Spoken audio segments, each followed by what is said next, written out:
Israel's midnight strike on Damascus. A message beyond missiles. A country fired missiles at another nation's presidential palace at midnight, without warning, without a declaration of war. In the dead of night, Israeli fighter jets launched a surprise airstrike on the heart of Syria's capital Damascus. Their target, the presidential compound, the very symbol of national sovereignty. The attack left parts of the complex in ruins. Reports from Syrian defense officials confirmed casualties among senior staff. Yet, Israel issued no official statement, no justification, no formal claim of responsibility. So, what exactly was Tel Aviv trying to say? Military analysts suggest this was far more than a tactical strike. It was a strategic signal aimed squarely at Iran and its regional allies. Syria, long considered a logistical corridor for Iranian military support, now finds itself under direct assault not just for what it's done, but for who it's aligned with. This wasn't a warning shot.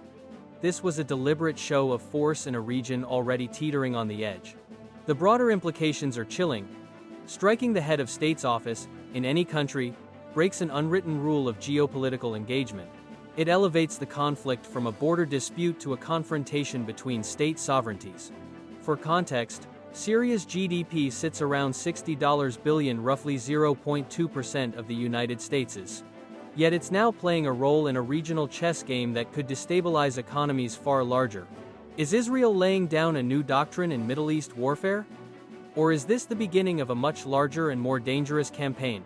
What do you think Israel is really trying to communicate here? Share your thoughts in the comments and stay tuned, because in the next chapter, Syria answers back in a way no one expected. Syria strikes back.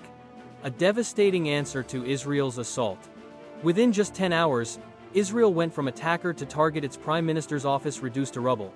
End of chapter. In a stunning turn of events, Syria launched a powerful counterattack that caught Israel and the world off guard. Using high-precision ballistic missiles, Syrian forces struck directly at the Israeli prime minister's office in Jerusalem. The attack occurred during working hours, and early reports suggest there were no survivors inside the building. The scale and precision of the strike shocked even seasoned military analysts. This was not a symbolic gesture. This was a headshot. Israel confirmed the destruction in an emergency press briefing, calling it the deadliest assault on a government building in over 2 decades. Leaked CCTV footage revealed the missile impact within seconds, collapsing the entire structure like a stack of dominoes. Syria's Ministry of Defense stated the strike was a legitimate military response to Israel's earlier aggression on Damascus. A Syrian general put it bluntly, "They bombed our head of state. We've taken out their head of government." In a world where state symbols are rarely touched, this exchange marks a dangerous new precedent.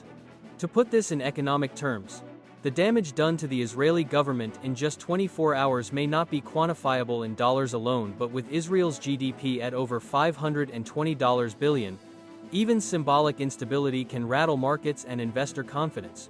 And that's exactly what happened next.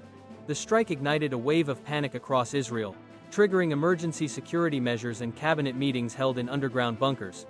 Was Syria justified in retaliating with such force? Or has this crossed a dangerous red line? Drop your opinion in the comments, and don't go anywhere. In the next chapter, we'll explore how Israel's most trusted defense system, Iron Dome, failed at the worst possible moment. Iron Dome falls, silent. When Israel's shield failed to launch, Israel's most trusted defense system, Iron Dome, was offline when the missiles came. And by the time anyone noticed, it was already too late. The Iron Dome has long been the pride of Israeli military technology, praised worldwide for its ability to intercept incoming rockets with pinpoint accuracy. But during Syria's retaliatory strike on Jerusalem, something went catastrophically wrong. The system, which should have provided a protective shield over the capital, simply didn't engage. Military sources later confirmed that the Iron Dome wasn't active over the Jerusalem sector at the time of the strike. Maintenance schedules and threat prioritization left the area exposed to critical oversight that cost Israel its highest-ranking government facility. This wasn't a failure of the machine. It was a failure of judgment. In the days that followed, Israeli citizens demanded answers.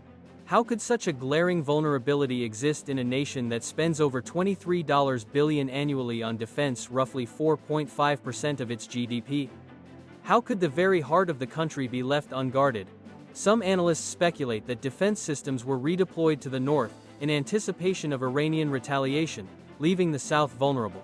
Others blame complacency, suggesting that no one truly believed Syria had the capability or the audacity to strike so deep into Israeli territory. But whatever the reason, the damage was done. And the psychological impact may be even greater than the physical one.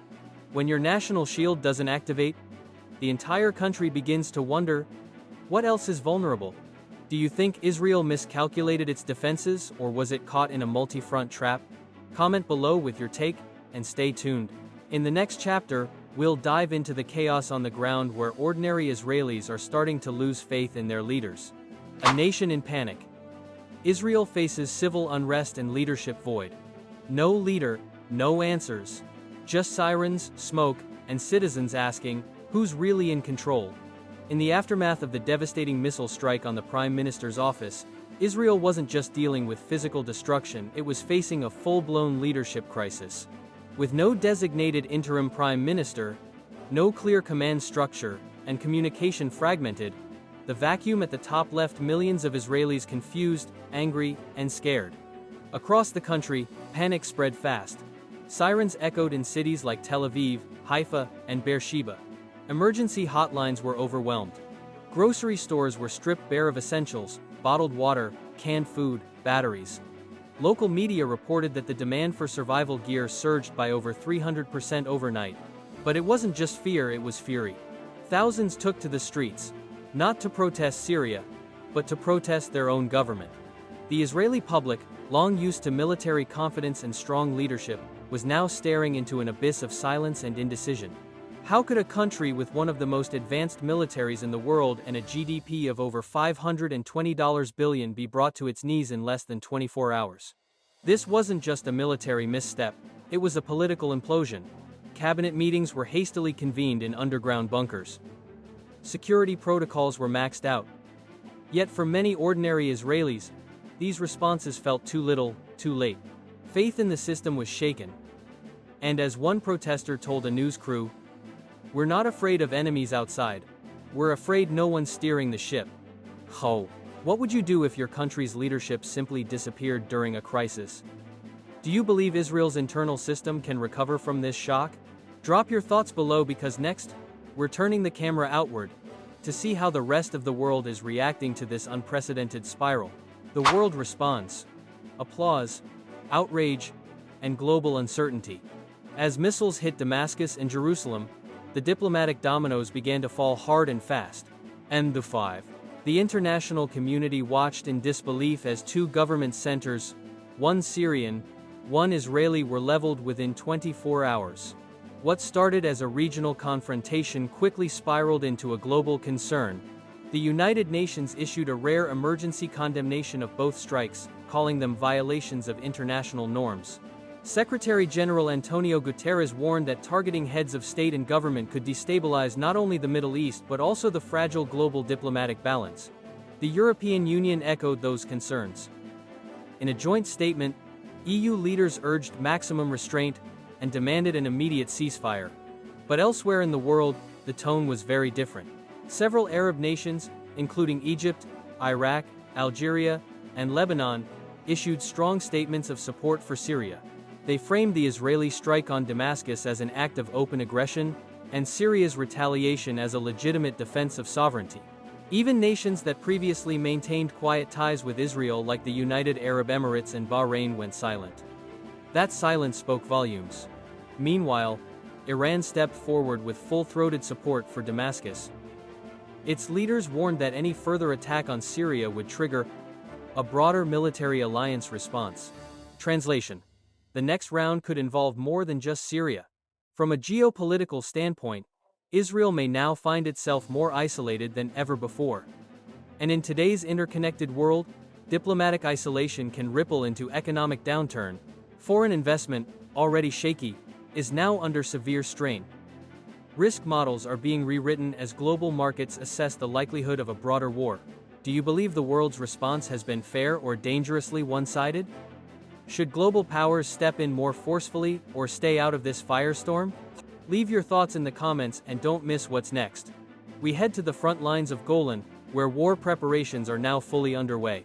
Golan Heights ignites, a powder keg on the brink of war. Every inch of the Golan Heights is now a trigger, both sides locked, loaded, and waiting for a spark. Ember set. As the dust settled in Jerusalem and Damascus, another front began to heat up quietly, but dangerously. The Golan Heights, long a disputed border between Israel and Syria, has now become the center of gravity in this rapidly escalating conflict. In recent days, Israel has deployed hundreds of armored vehicles, heavy artillery units, and elite infantry divisions to the northern frontier. Satellite images confirm that Iron Dome batteries and advanced missile defense systems are now fully operational in the region, this time very much active. But Syria hasn't stayed still. In response, Syria's Ministry of Defense announced a national state of readiness. Medium-range missile systems have been moved to strategic southwestern positions, while elite units have been stationed in Daraa and Kenitra border areas that lie just a few miles from Israeli military outposts. Meanwhile, the skies over Golan have turned tense. Israeli fighter jets are flying low, sweeping through demilitarized zones. Syrian radars have picked up an increase in drone patrols. The rules of engagement? Unclear. The risk of miscalculation? Sky high. Even non-military actors are responding. Jordan and Kuwait have begun preparing evacuation plans for citizens near the conflict zone. And Saudi Arabia, previously on the sidelines, issued a stark warning. If this spills over, it could ignite the entire region. This is no longer just retaliation, it's positioning. It's chess with live ammo. Could Golan be the fuse that lights a regional wildfire? Or is it still possible to walk this back before the trigger is pulled? Share your take in the comments and keep watching. Because up next, we examine just how close the entire Middle East is to being pulled into war. The war no one wants but everyone is preparing for. When 10 nations start evacuating civilians, it's no longer a border conflict, it's the prelude to something far bigger. With Israeli and Syrian forces entrenched along the Golan Heights, the fear now is no longer about if war breaks out but how big it will be when it does. Regional anxiety is spreading fast. Kuwait, Jordan, and even Saudi Arabia have begun activating emergency plans to evacuate citizens from border regions. Embassies are issuing travel advisories. Civil aviation routes are being quietly altered to avoid the airspace above Israel, Syria, and Lebanon. More alarmingly, intelligence reports from multiple NATO partners confirm a surge in military chatter across Arab states. Drone activity over the Mediterranean is at its highest since 2014. Allied defense systems in Turkey and Iraq have moved to heightened alert. The signals are clear. Everyone's bracing for impact. Global oil markets are already responding. With nearly 20% of the world's oil supply flowing through this volatile corridor, any escalation could send prices soaring. Energy economists warn that if conflict disrupts shipping lanes or pipeline flows, Americans could see gas prices spike above $5 per gallon again. Diplomatically, efforts to de-escalate are failing. The United States, Russia, and Turkey have each issued urgent calls for restraint, but neither Tel Aviv nor Damascus is blinking. Both sides demand the other withdraw first. It's a textbook stalemate, one that history has shown often ends in fire. This isn't just about missiles anymore. It's about momentum, and right now, it's all headed in the wrong direction. Do you think cooler heads will prevail, or is the Middle East already sliding toward full-scale war?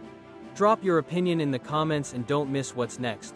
We explore how Israel's economy is unraveling under the weight of military pressure and public panic. The economic meltdown. Israel's home front begins to crack. When war drains trust faster than blood markets tumble, savings vanish, and fear spreads faster than fire. While missiles and tanks dominate the headlines, a quieter crisis is unfolding in Israel, an economic tailspin that's shaking the foundation of one of the Middle East's strongest financial systems. In just 72 hours, Israel's Tel Aviv Stock Exchange experienced its steepest drop since the 2020 COVID crash. Defense contractors saw share prices plummet, foreign investors began pulling capital, and the shekel weakened significantly against the US dollar. At one point, currency markets recorded a 4.2% slide, translating to losses of hundreds of millions in global exchange value. Major American firms with interests in Israeli tech, especially in cybersecurity and AI, have frozen partnerships. Startups, once the crown jewel of Israel's economy, are reporting investor withdrawals and paused funding rounds. The impact on everyday life is immediate and tangible. Supermarket prices are rising, imports are delayed, panic buying of essentials has resumed. Real estate markets in Tel Aviv and Jerusalem are showing signs of contraction as buyers back out of high-risk zones. And remember, this is a country with a GDP over $520 billion and a defense budget topping $23 billion per year. But even a powerhouse economy can't absorb simultaneous shocks: military, political, and public trust without suffering. Experts warn that if the war front expands, Israel could face a contraction of up to 3% of GDP within the next fiscal quarter. That would mirror the economic hit during the 2006 Lebanon war, but on a wider, more volatile scale. Can a nation at war afford to lose its financial footing too? And if the economy crumbles, how long can national unity hold? Let us know what you think in the comments and stay tuned, because next we turn to Syria, and how this conflict may be rewriting its role in the regional power structure. From pawn to player. Syria's unexpected rise on the regional stage. Once a war-torn battleground, Syria is now rewriting the script by firing back and refusing to stay quiet. And for more than a decade, Syria has often been portrayed as a fractured state, a pawn caught between global powers, foreign militias, and internal collapse. But recent events have shifted that narrative in a dramatic way. By directly striking Israel's prime minister's office, Syria didn't just retaliate, it redefined its position on the regional chessboard. Backed by overt support from Iran, Iraq, Lebanon's Hezbollah, and even rising signals from Egypt and Algeria, Damascus is no longer isolated. Instead, it's being embraced as the tip of the spear in what many Arab leaders are calling the resistance axis. Public statements from regional allies now frame Syria not as a victim, but as a symbol of national dignity and defense. The geopolitical math has changed. And with it, so has the risk calculus. Analysts note that Syria's bold response has not only strengthened its negotiating hand but also elevated Bashar al-Assad's standing domestically. State-run media broadcasts the strike as a triumph. Crowds have gathered in cities like Homs and Aleppo waving flags, chanting support for the military, and declaring Syria's return to relevance. From an economic lens, Syria's GDP remains modest, around $60 billion. But influence doesn't always flow from wealth. Sometimes it comes from defiance. And while Israel faces internal division and global scrutiny, Syria is seizing the moment to reposition itself as a frontline state in the broader anti-Israel coalition, a move that could have long-term implications for alliances, aid, and regional diplomacy. Do you think Syria's rise is temporary bravado or the start of a new regional balance? Share your thoughts below, and don't go anywhere, because next, we look ahead to the question everyone's asking. Is a full-scale regional war now inevitable? The tipping point. Is the Middle East one shot away from regional war? 2 capitals attacked, 2 armies mobilized. And now, one wrong move could drag the entire region into fire. Thanks for watching. After a whirlwind 72 hours, the Middle East stands on the edge of something not seen in years: open, multi-front war. What began as a calculated Israeli airstrike on Damascus has spiraled into retaliatory missile exchanges, collapsing buildings, collapsing trust, and now, full military mobilization. Both Israel and Syria have deployed thousands of troops to the Golan Heights. But what's more alarming is what's happening beyond those borders. Iran has promised intervention if Syria is attacked again. Hezbollah has raised its alert status in southern Lebanon. Even militias in Iraq and Yemen are beginning to posture. Meanwhile, Jordan, Kuwait, and Saudi Arabia are drawing up evacuation protocols. Turkey and Russia are watching closely. The US has issued warnings but stopped short of military involvement. We've entered a moment of dangerous clarity. Everyone sees what's coming, but no one knows how to stop it. Economically, the consequences of a regional conflict would be staggering. A war that disrupts oil flows through the Strait of Hormuz or Red Sea shipping lanes could spike crude oil prices past $150 per barrel. That means gas prices in the US could jump above $6 per gallon, crippling middle-class wallets and rattling the global recovery. Strategically, it would destabilize a region already scarred by proxy wars, uprisings, and unresolved grievances. The chance to de-escalate is slipping by the hour. And the cost of miscalculation has never been higher. What's your take? Are we watching the first chapter of a larger war, or can diplomacy still pull the brake before it's too late? Drop your thoughts in the comments, and if you've followed this series to the end, thank you. Stay informed, stay aware, and above all, stay engaged.